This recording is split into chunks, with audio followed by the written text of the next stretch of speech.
எல்லா பக்கம் வைங்க. பூவா ஒன்று பூ மட்டும் கவுளுங்க. எங்கே இருக்குதுங்க? அங்கே பையில ரெட்டு அந்த கவரில் மொத்தம் அவ்வளோதானா? தனியாக இருக்கா? யார் வந்து கட்டாது உனக்கு.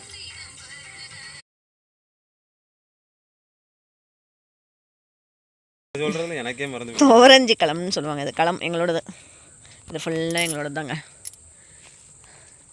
அதான் நாங்கள் இன்னும்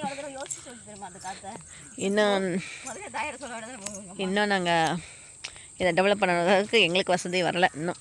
நாங்கள் அதனால் போடுவோம். இன்றைக்கி எங்கள் ஊரில் வெத்தலை வைக்க போடுறோம் பாருங்கள். என் தங்கச்சிங்க இங்கே எங்கள் ஊர் முருகன் கோயில், எங்கள் ஊர் களம் துவரஞ்சி களம். துவரஞ்சி களம்னு திருச்சியில் நாங்கள் நங்கவரன்ற ஒரு இடத்துல அங்கே இந்த துவரஞ்சி களம்.